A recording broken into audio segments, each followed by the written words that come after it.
Hey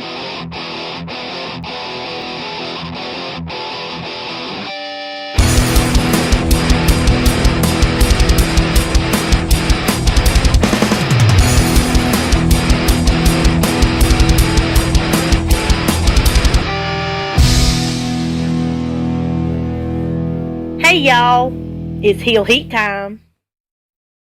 Hi everybody and welcome to Heel Heat.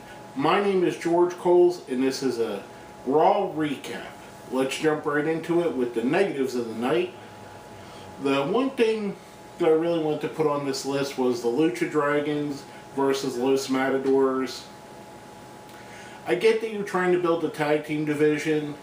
Again, I believe I said it last week. I can't take Los Matadors seriously at all. I wish they kind of would go back to Primo and Epico, but they pick up the win when New Day and the primetime players all are on the outside causing distraction. I feel that at SummerSlam we're going to have a fatal four-way between the four teams. I just can't get behind Los Matadors at this point. They've devalued them so much that it's hard for me to take them seriously. Next up, the worst from the week. Now, I've probably said this before and I'll probably say it again a million times over. A few weeks ago we had Rusev came out and challenged Cena. And Rusev put on some really great matches with John Cena and Cesaro and Kevin Owens. However, we have him reverting back to this feud with Dolph Ziggler over Lana with his imitation Lana, Summer Rae. And I just don't get it because it's so boring. We've seen what he could do and what he was capable of, and then we go back to this. Rusev, when he's an in-ring wrestler, wrestling his heart out, is probably really good. And I wasn't a fan till that night that he challenged Cena and had to wrestle two matches, basically. However, stuff like this is garbage. He comes out, he has Summer Rae. First he gives her a puppy that looks about as scared as any animal's ever looked on television. I kind of wish it would have relieved itself on one of them just to make the scene better. Then he gives her a dead fish, which he calls Lana a dead fish, which brings out Lana. They have a little cat fight. It's just a stupid, boring segment that, I don't know, to me, it kind of insults our intelligence to see stuff like this.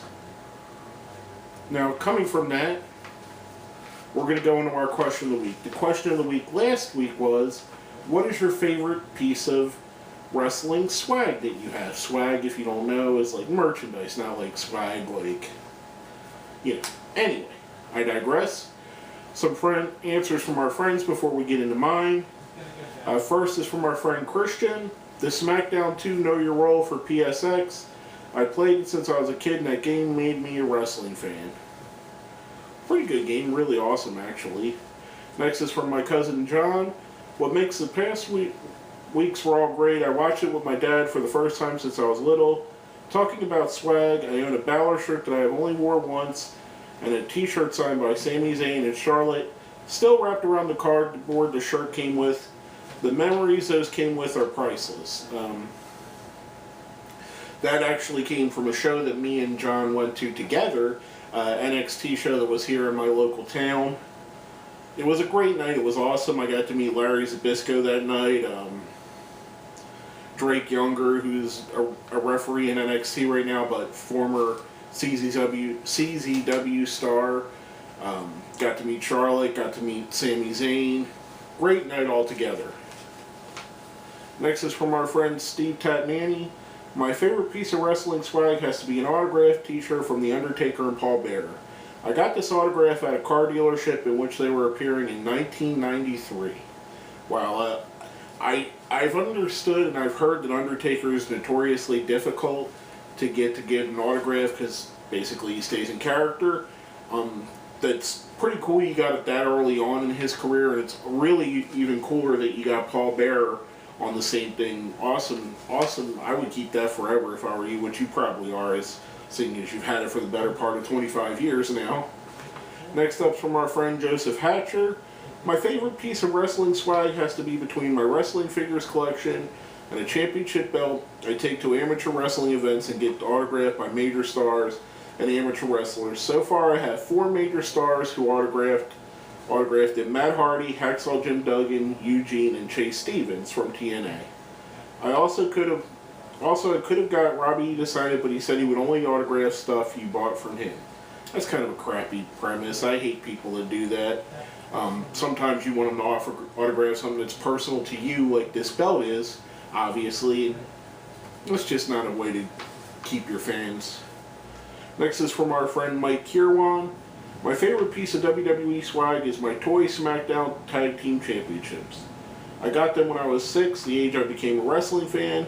They were the first WWE toy I ever got. It holds a special place in my heart. Next up's from our friend Echo 1922, also known as Esteban. If you haven't checked it out, he has a great page as well. He does some wrestling related stuff as well as some gaming stuff. I'll put up a link down here somewhere to his YouTube page so you guys can check him out as well. Really cool guy, by the way. I'm going to say my yes towel. I got it from a show and it reminds me how big Daniel Bryan is. I love taking that video to the gym. Awesome video. Thank you, my friend. Next is from our friend Dizzle Pup. Mine these days has to be my Hulk Hogan necktie. I'm a teacher and it's good seeing kids' reactions to this. I want to note that he put that on here before the Hulk Hogan racism stuff came out. So that's in fairness to him. I don't believe he's supporting Hulk Hogan in the comments he made. I just believe it was unfortunate timing for him. But up until last week, probably a really cool piece of swag to have. Next is our good friend Benjamin Me19. Hey Heel Heat, it's not really swag, but remember in the early 2000s and the days of monophonic ringtones on my phone, you could compose your own monophonic ringtone. One day in 2002, I composed a Brock Lesnar entrance theme, and it had it as my ringtone for about 2 years. It took hours to do. Wow, that's dedication, and that's really cool that you would do that. I remember those ringtones that were kind of silly and kind of sounded like the theme songs for 8-bit Nintendo games, if I remember correctly. But yeah, I believe they were all MIDIs. It was terrible. But I know exactly what you're talking about, and that's pretty cool that you would take the time to do that. Now, I'm going to go into my favorite piece of wrestling swag. It is the original ECW Extreme Championship Wrestling World Heavyweight Championship. And this is the one, the style in which Taz would have wore this belt, Steve Corino, just incredible, Mike Awesome, unfortunately. This is the one that was the later years of ECW, but it holds a very special place in my heart for a number of reasons. It's been no secret that I'm a huge ECW fan, ECW mark. It is my favorite thing that ever happened in wrestling, and it will probably be till the day that I die. The other reason is that this was a Christmas present from my mother for me. She bought me this belt. My mom used to like to do one really big Christmas present every year, and the year she got me this, it was the ECW Championship. Other years she would get me like a hockey jersey or a football jersey or a stereo or something of that nature. That year she put out the money. I believe it was $300 then, back in 97, 98. I believe it was 98 or 99 maybe even. And bought me this belt, which means a lot to me. It ties a lot of memories together, not only of ECW, but of my mother, who has since passed, and I'm not bringing that up to get any sympathy. Just that is my favorite piece of wrestling swag. Now, coming from that, we're going to go into our question of the week for next week. Who is your favorite tag team that were also brothers? Kind of like the Steiners, the Funks, the Mulkey brothers. A lot of tag teams have been brothers in real life. Let us know what you think. Hit us up on Facebook. Hit us up on Twitter. Put it down where? down there in the comments. And make sure you hit like and share while you're down there. Next up, we're jumping right into the positives of the night. First off with Paige versus Sasha Banks.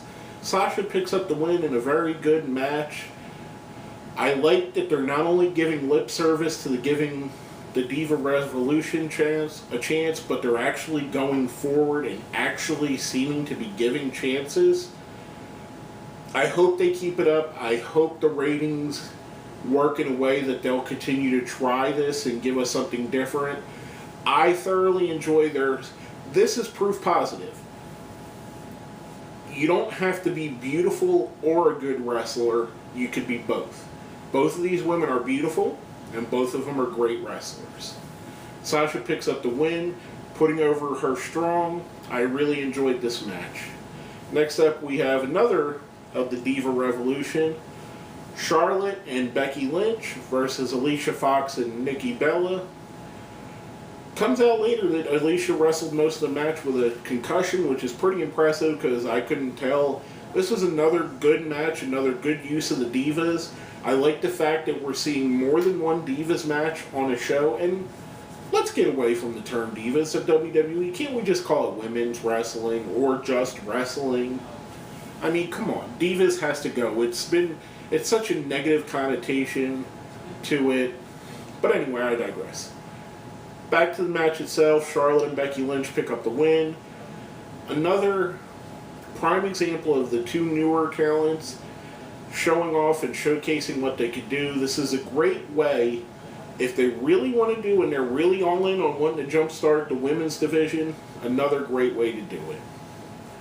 Next up, we have Randy Orton versus Kevin Owens, first time ever.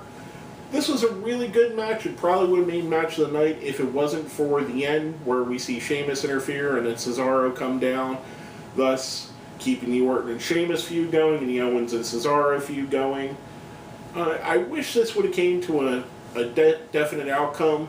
I believe they did this for a reason, though. I think they're penciling in somewhere down the line Kevin Owens versus Randy Orton, and they don't want to give a definite finish to that match until they get to that point.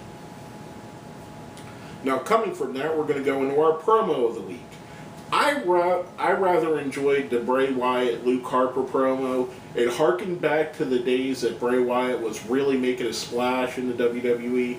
He's kind of been lost in the shuffle. Maybe gaining Luke Harper back will give him a little bit more. There's been rumors that other people are going to join the Wyatt family. I would like to see that. I think he needs to have more of an army like Kevin Sullivan's army or Raven's flock for those of you younger people that remember that, or even younger than that, has something like Evolution or a group around him that makes him more untouchable. Guys that are willing to cheat for him, guys that are willing to take a pin for him or a chair shot or whatever it may be. Like Luke Harper is, and he said he would walk through hell for him. He already did. But I thought it was an awesome promo. Let's get Bray Wyatt back on track. He can be a really special talent, and so can Luke Harper if they're given the chances to do so. Coming off that, we're going to go into the match of the night.